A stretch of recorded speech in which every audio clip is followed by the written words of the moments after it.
Welcome to Longbox Diving, where we explore comics and story arcs pulled from the long box. And oh boy, we're going to be reviewing Powers of X number 4. Or is that Powers of 10 number 4? I don't know. I've actually heard it both ways. I say Powers of X, so if I say it wrong, just comment below and let me know that I'm totally off. But either way, it was really good. And now, granted, it was not as dynamic or as emotional as the last issue of House of X number 3, but it was really good. And there was so much here that I just really enjoyed. Now, as usual, we start in the oldest year of X0, or X-Men Year 1. And we see Magneto and Professor X going to Mr. Sinister. And we see the insanity that is Mr. Sinister. He's crazy. I mean, it's all over the place. Now, they walk up to the first gate guard, and he's like, starts making fun of Magneto's cloak, or Magneto's cape. Just cracking. I mean, it was hilarious. And he's like, and Professor X looks like a peasant in his clothes, and, they wouldn't be allowed in court. Now, this is a departure from the Mr. Sinister I remember from a while ago when I was last reading the X-Men comics. Mr. Sinister is always this devious, going after the Summer Brothers, trying to get the DNA and all this kind of stuff. But this is kind of like a wild departure from that.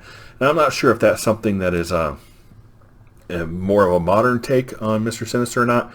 But he seems to have multiple clones all over the place, and they're just wildly crazy. And so on the next page, the guy's mocking Magneto and mocking Professor X. And Magneto just kind of grabs him, tosses him up through a window, and says, "Hey, you better let us in, or I'm just going to take care of this."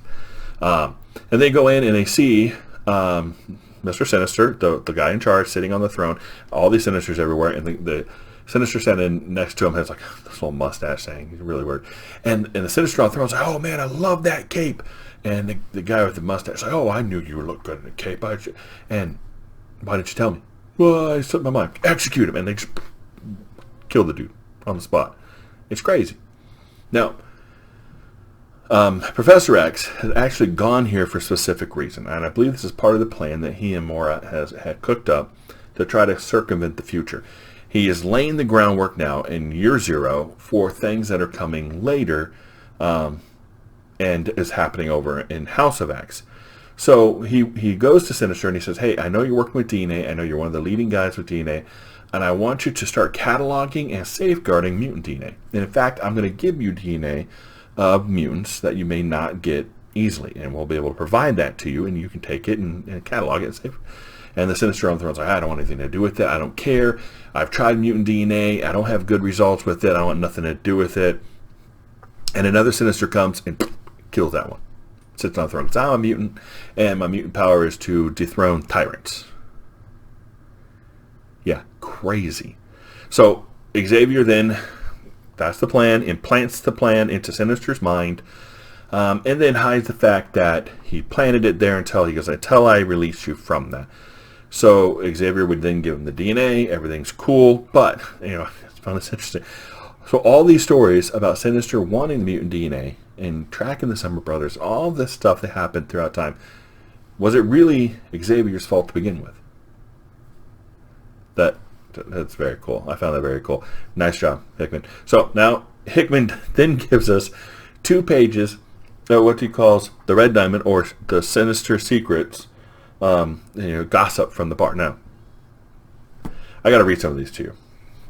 Now, granted, I may not understand all these things, and I may not get every reference that's here, but there was a couple that really stood out to me, and according with what's left in the rest of this book as well.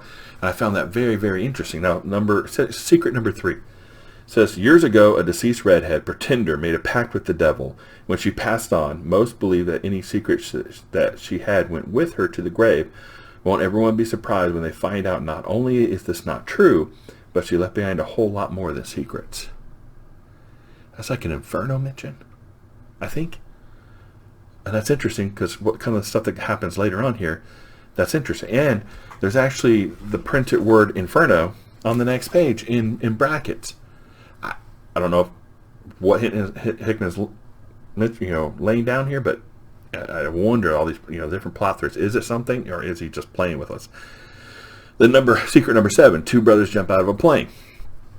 And for the longest time, until he was discovered, many wondered if there was a third. What? So that's Scott and Alex. They jumped out of the plane, and they have a brother, which I don't think was ever really confirmed. I don't remember ever really actually being confirmed. But now this is like saying, until he was discovered, many wonder if there was actually a third. No, there is a third. That's right. There is a third. He's with the Shire Empire. So if we were told you there were more, would you believe me? Probably not. So there's more than 3. Maybe. That interesting is another plot. Is he just messing with us? I don't know. Number 8. For years, the fittest of all mutants was routinely surrounded himself with particularly numbered entourage. Apocalypse, four horsemen. These hangers-on stuck around for a while until they were eventually replaced with newer, more exciting members. What most people don't know is that if the original members returned, these pretenders would be dropped so fast their heads would spin. Again, this plays into something else that happens later in this comic. This is just very, very cool. I like how he did that. It just, again, I don't know if he's laying plot threads or if he's just messing with my head. And it may be both. Because that just sounds like Mr. Hickman. So now we are in X1. Or just a few months ago. So Xavier has flown Doug Ramsey to Krakoa, the island, before the island was taken over by the mutants. This is a few months back. So Xavier has been making friends. Apparently he tells Ramsey, I've been making friends with the island after, Doug calls it the island where mutants go to die. So I've been making friends with the island, and I want you to actually set up a system in a way that we can communicate with the island. You are the guy that knows languages, can understand the island, and I want you to work up a system for understanding the island. So now, by the way, this island it's beautiful, and we also get the first picture of the island's face. It's very, very cool, very well. The art's done very well. So now I noticed a couple things here that kind of just went, what? One, Xavier's walking. So sometime between X0 and X1, Xavier can walk again, and I don't know where that comes in or why. Now we know in House of X he's walking, but here we actually see him in the wheelchair, and then now we see him walking. So something obviously changed, and I just don't know what it is, and I'd like to find out. So 2, there are 2 panels that specifically show Doug Ramsey's right arm, which, if you remember, is the right arm that is TechnoArc. And this is from when he fused with Warlock way back with the New Mutants. Now, this reminds me of something I saw in Powers of X number 2, where we see different levels of societies. And one of the levels of society was the TechnoArc. Now, the TechnoArc society was created by the Phalanx to assimilate other societies into the greater organization. And they're run by Magus, and they don't know about any other TechnoArc, but they're created by the Phalanx for that one purpose, is to assimilate things into the Phalanx. Now, it's interesting because we're specifically shown his right arm with the TechnoArc and the techno-organic virus, or whatever, or the TechnoArc part of his arm. And Doug later we see is actually fused with Krakoa. So I wonder how all this is going to play.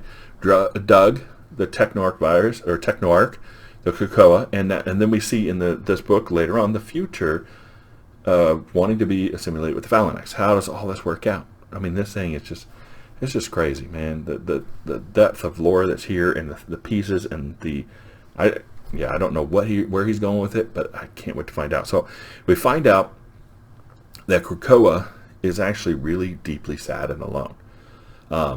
Professor X in his mindscape is able to talk to it, but he doesn't get the depth of the language that Doug gets. And Doug gets, this is what he's saying.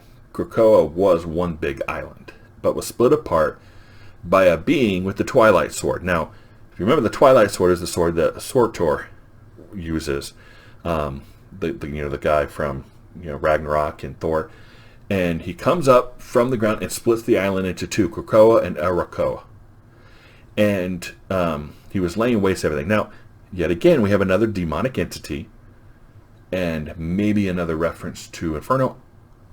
I don't know, but it's interesting.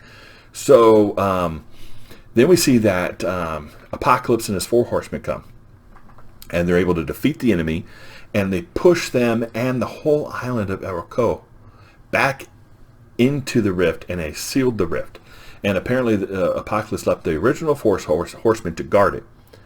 Now, I wonder if this will come back into play. Again, thinking back to what we read with Sinister Secret number 8, that if the original came back, the 4 horsemen that are now would just be dropped, gone. Okay. Hickman, it seems to be building a lot of plot strings here and a lot of different little pieces. And I'm really excited to see how it plays out. So Xavier gives Ramsey the plan and then leaves him to develop a system of communication with the island.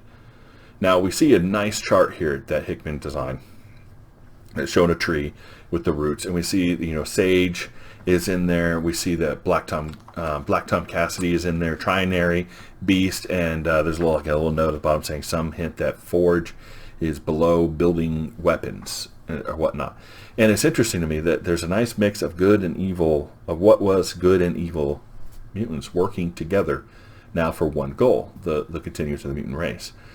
So obviously Professor X and Magneto were able to effect some change from what we currently recognize as history, and they've made some changes here, and so that's going to be interesting how this plays out. Now we're into X3, which is year 1000. So we skipped X2, we're X3 into year 1000, and the Phalanx is here, and with the elders and the librarian, and they have taken this thing, they want it to get assimilated. So we find out that the Phalanx can only assimilate machines, not organic beings, only machines. So they have transferred one of the elders' conscience into the machine and had it absorbed.